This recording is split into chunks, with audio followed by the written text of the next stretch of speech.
Hello बच्चों, कैसे हैं आप लोग। उम्मीद है मस्त होंगे।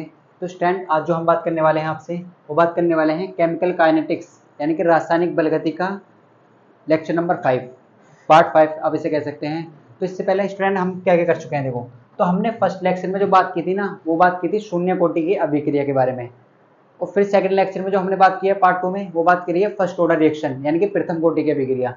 तो ये डेरिवेशन इंपॉर्टेंट है, आपके एग्जाम में पूछे जा सकते हैं। और पार्ट 3 में जो हमने बात की थी, very very most important question आपके लिए 2025 में अगर आप एग्जाम देने जा रहे हैं। तो हमने बात की थी अर्धायु और वेग स्थिरांक में संबंध क्या होता है, क्या रिलेशन होता है। तो रिलेशन आप सबको मालूम है कि इंपोर्टेंट होता है, किसी भी टाइप का रिलेशन हो तो ये सब इंपोर्टेंट होता है। और लेक्चर 4 में जो हमने बात की थी, वो बात की थी कि 2023 और 24 में कैसे क्वेश्चन पूछे गए हैं, कैसे न्यूमेरिकल की बात आए हैं। तो आज जो हम बात करने वाले हैं आपसे, वो बात करने वाले हैं, देखो ये क्वेश्चन है न्यूमेरिकल्स और ये कब पूछा गया है, 2022 और 2019 में आया है। तो देखो किस टाइप का क्वेश्चन है। तो ये 2022 और 2019 में आया था 6 मार्क्स का। तो ऐसे न्यूमेरिकल एग्जाम में आते हैं। तो हमने आपको हर एक क्वेश्चन में समझाया है कि सबसे पहले आप क्वेश्चन की लैंग्वेज को समझेंगे, क्वेश्चन पढ़ेंगे। तो क्वेश्चन में जो आपको गिवन है उसे लिख लेंगे और फिर उसके अकॉर्डिंग काम करेंगे। तो देखो क्वेश्चन कैसे पढ़ते हैं। आपसे बोला गया कि एक प्रथम कोटि की अभिक्रिया है, एक प्रथम कोटि की अभिक्रिया 100 सेकंड में कितनी खत्म हो रही है, 50% संपन्न। इसका मतलब है 50% समाप्त हो रही है। इसमें बोला गया अभिकारक अभिक्रिया का वेग स्थिरांक ज्ञात कीजिए। तो आप सबको मालूम है अभिक्रिया का वेग स्थिरांक होता क्या है, तो ये होता है के। तो आपको क्या निकालना है क्वेश्चन में, के निकालना है। और आपको ज्यादा जो ध्यान देना है ना, ये देना है कि कौन सी कोटि की अभिक्रिया है। तो सर ये बोला गया है प्रथम कोटि की अभिक्रिया और टाइम कितना दिया है 100 सेकंड और 50% संपन्न हो रही है। तो देखो इसको हम आपको थोड़ा प्रैक्टिकली समझाएंगे, डायग्राम के थ्रू समझाएंगे, तो आपको 100% क्लियर हो जाएगा। तो सबसे पहले आपको क्वेश्चन में करना किस तरीके से है ये समझाते हैं आपको। तो सॉल्यूशन आप किस तरीके से लिखेंगे, बहुत सिंपल क्वेश्चन है। जो भी आपको क्वेश्चन में गिवन है उसे लिख लीजिए। देखो आप सब जानते हैं कि हमने कुछ इस तरीके से पढ़ा था, डेरिवेशन अगर आपने देखा है तो इस तरीके से देखा था कि सर ए कोई अभिकारक है और जो पी है वो उत्पाद है। अभिकारक आप आर भी ले सकते हैं, आप कुछ भी लिख सकते हैं यहाँ पर। तो हम यहाँ पर रिप्रेजेंट कर रहे हैं अभिकारक को ए से और उत्पाद को पी से रिप्रेजेंट कर रहे हैं। तो सर हमने माना था यहाँ पर जो अभिकारक की प्रारंभिक सांद्रता होती है ना, वो ए माना है हमने। वो कितनी है, ए। और आप सब जानते हैं जब प्रारंभिक सांद्रता ए है तो उस टाइम पर कोई प्रोडक्ट नहीं बना, यानी कि कोई भी उत्पाद नहीं बना, वो जीरो है। वो क्यों है, क्योंकि इसका मतलब ये होता है अभिकारक की सांद्रता, यानी कि अभिकारक की अगर हम बात करें सांद्रता की, तो ये टाइम के रेस्पेक्ट में जैसे जैसे आप आगे जाएंगे ना, तो अभिकारक की सांद्रता डिक्रीज होती है, यानी कि घटती है। ये कैसे डिक्रीज होती है, तो ये आपने देखो आपके टीचरों ने इस तरीके से आपको समझाया होगा कि जैसे हम कोई रिएक्शन लिखते हैं 3A 2A प्लस 3B और आपको मिला है 4C प्लस 5D। अब देखो आप अभिक्रिया का वेग किस तरीके से लिखते हैं। तो सर आप लिखते हैं, अगर आपको ए का वेग लिख रहा है अभिक्रिया के वेग, तो आप लिखते हैं RA/2। इसका जो कोफिशिएंट है उससे डिवाइड कर देते हैं। तो देखो 2023 और 24 में यहाँ से क्वेश्चन आया हुआ है, ये आपको नेक्स्ट क्लास में समझाएंगे। लेकिन सर हम यहाँ पर माइनस लगाते हैं। फिर अगर आप इसकी बात करते हैं तो आर भी कैसे लिखेंगे, यहाँ पर भी आप माइनस लगाएंगे और इसका जो कोफिशिएंट है उसे आप 3 डिवाइड कर देंगे। सर अगर आपको सी का वेग लिखना है तो RC/4, लेकिन यहाँ पर आप प्लस लगाएंगे और यहाँ पर कैसे लिखेंगे RD/5 और यहाँ पर भी आप प्लस लगाएंगे। तो ये माइनस और प्लस आपने कैसे लगाया, तो देखो अभिकारक में आप लगाते हैं माइनस, ये क्या है अभिकारक और ये क्या है उत्पाद। तो अभिकारक इसलिए आपने माइनस लगाया, माइनस जो है रिप्रेजेंट कर रहा है, माइनस केवल इस चीज को रिप्रेजेंट कर रहा है कि अभिकारक की सांद्रता घट रही है टाइम के रेस्पेक्ट में। तो अभिकारक की सांद्रता क्या होती है, घटती है और उत्पाद की सांद्रता बढ़ती है। तो ये हमेशा आपको याद रखना है। जब भी आपको ऐसा क्वेश्चन पूछा जाए तो हम माइनस इसलिए लगाते हैं अभिकारक की सांद्रता घटती है टाइम के रेस्पेक्ट में। तो देखो आप आपसे क्या बोलेगा अकॉर्डिंग टू क्वेश्चन देखते हैं। अब देखो क्वेश्चन में बात की है प्रथम कोटि की अभिक्रिया है, तो टाइम कितना ले रहा है 100 सेकंड। तो हमेशा आपको पता है इनिशियल टाइम 0 होता है। तो देखो टाइम 0 तो होते हैं, लेकिन हम मान लेते हैं कि टाइम 0 है इनिशियल। तो प्रारंभिक मात्रा क्या है, प्रारंभिक कंडीशन ये है, यानी कि इनिशियल मात्रा कितनी है, ऐसी है। तो आप ऐसे लिखेंगे प्रारंभिक मात्रा। जब अभिकारक ए है तो उस टाइम पे कोई उत्पाद नहीं बना, यानी कि 0 है। फिर आगे बढ़िए, तो जब टाइम 100 सेकंड हो जाता है ना, टाइम कितना हो चुका है 100 सेकंड।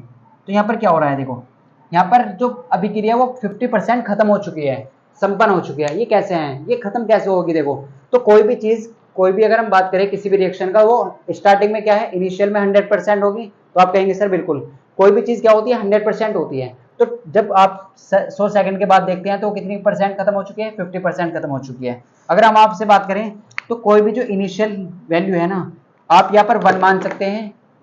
तो 1 मानेंगे तो हाफ हो जाएगी। इसका मतलब है अगर कोई चीज 100% है तो वो 50% खत्म हो चुकी है, यानी कि हाफ हो चुकी है। अगर आप a की वैल्यू 1 लेंगे, अगर आप a की वैल्यू 1 लेते हैं तो a माइनस एक्स क्या होता है, a माइनस एक्स क्या होता है, ये होता है अभिकारक की सांद्रता में कुछ कमी हुई है। कमी कितनी हुई है, 50% खत्म हो चुकी है।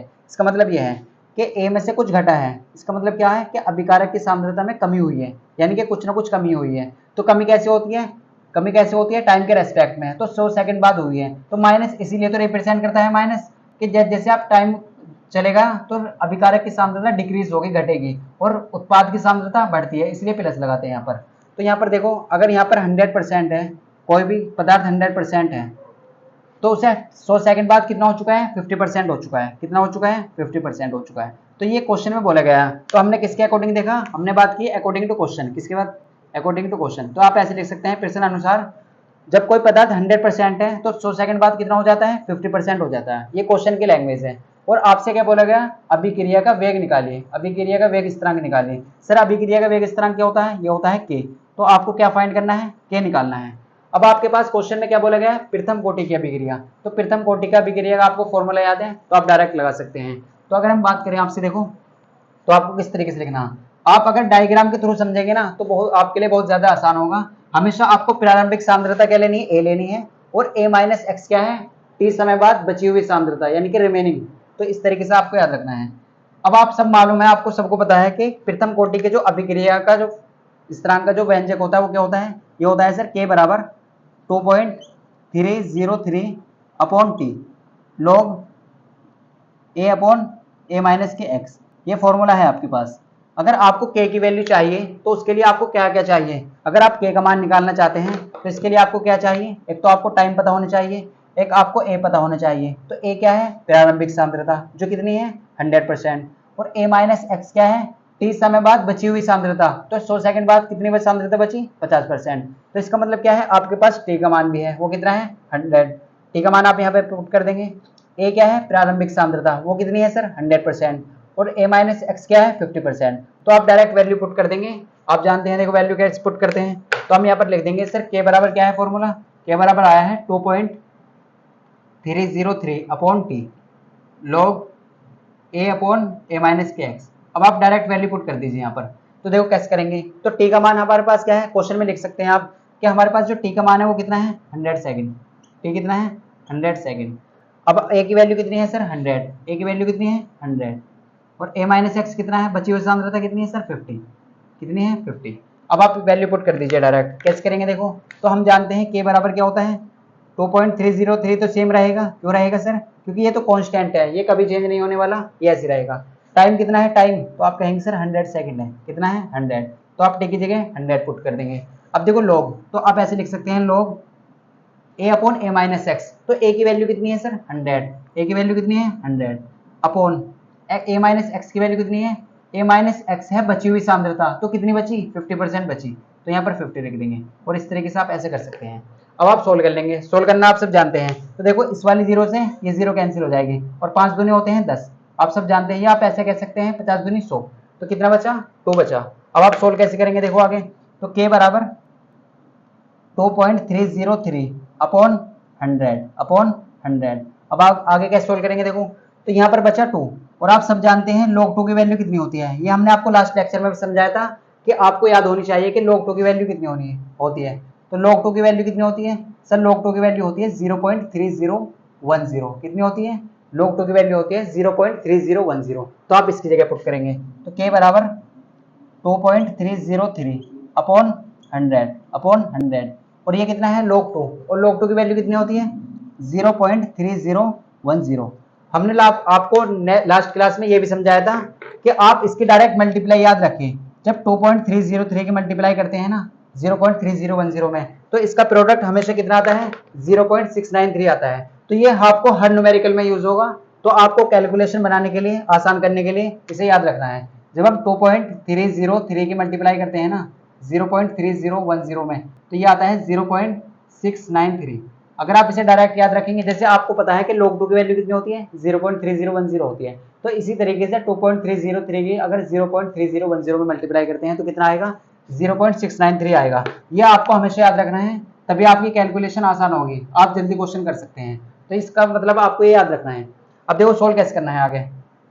तो आपके पास क्या है, k बराबर 2.303 अपॉन 100 और ये कितना है 0.3010। अगर आप इसकी मल्टीप्लाई इसमें करते हैं तो कितना आता है 0.693 आता है। कितना आता है देखो 0.693। तो आप ऐसे कह सकते हैं सर 0.693 आ जाएगा। और नीचे कितना है 100, नीचे कितना है 100, तो कितना है सर 100 है। अब आप कैसे करेंगे देखो, तो आप इस 100 को कैसे लिख सकते हैं, आप सबको मालूम है कि 100 क्या होता है, ये 10 की पावर 2 को कहते हैं। अगर आपसे पूछे 10 के यानी कि 10 का स्क्वायर कितना होता है 100 होता है, तो आप इसे पावर के फॉर्म में लिख सकते हैं। तो k बराबर 0.693 अपॉन 10 की पावर 2।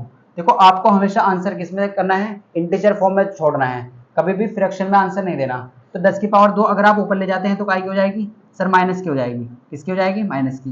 तो 0.693 अपॉन 10 की पावर माइनस के 2, किसकी है 10 की पावर माइनस के 2। ये जो पावर प्लस की ऊपर जाके काय की हो जाएगी माइनस की हो जाएगी। अब आप कैसे कर सकते हैं, आप इतना भी आंसर छोड़ सकते हैं या आप इसे आगे भी कर सकते हैं। अब देखो कैसे करना है आपको, तो k का मान निकाला है, हमेशा यूनिट जरूर लगानी है। यूनिट कैसे निकालेंगे, तो ये कौन सी ऑर्डर की रिएक्शन है, प्रथम कोटि की अभिक्रिया। और प्रथम कोटि की जो अभिक्रिया की जो यूनिट होती है ना वो होती है सेकंड इनवर्स। अगर आपको मिनट में दिया हुआ है तो मिनट लगाएंगे, सेकंड में दिया है तो सेकंड लगाएंगे। तो हमें दिया था सेकंड में, तो सेकंड इनवर्स। ये जो सेकंड के ऊपर -1 लिखा है इसे बोलते हैं इनवर्स। तो ये क्या है सेकंड इनवर्स। तो इसका मतलब क्या है, ये आपका k का मान आ चुका है, कितना आ चुका है 0.693 गुना 10 की पावर माइनस के 2। कितना आ चुका है 0.693 अपॉन इंटू 10 की पावर माइनस के 2। तो आपको ऐसे क्वेश्चन करना था। तो 2022 और 2019 में क्वेश्चन पूछा गया है और 2025 के लिए इंपोर्टेंट क्वेश्चन है। ऐसे क्वेश्चन आजकल एग्जाम में पूछे जा रहे हैं, तो आप ऐसे क्वेश्चन की अच्छे से प्रैक्टिस करें, तभी आप ये क्वेश्चन कर पाएंगे। तो स्टैंड आई होप आपको ये क्वेश्चन क्लियर हो चुका होगा। तो वीडियो को पॉज करके इसे नोट करें, फिर बात करते हैं नेक्स्ट क्वेश्चन की।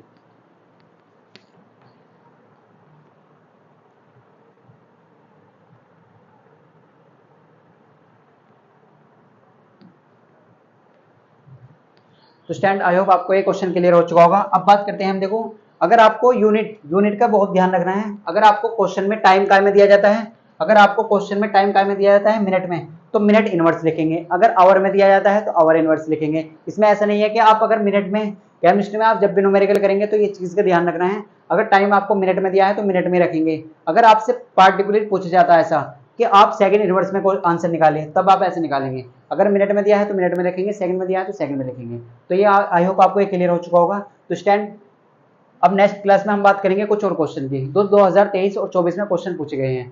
तो स्टैंड अगर आपको क्लास अच्छी लगी तो क्लास को लाइक जरूर करें, और चैनल पर अगर आप न्यू हैं तो चैनल को सब्सक्राइब कर लें। मिलते हैं आपको नेक्स्ट पार्ट में।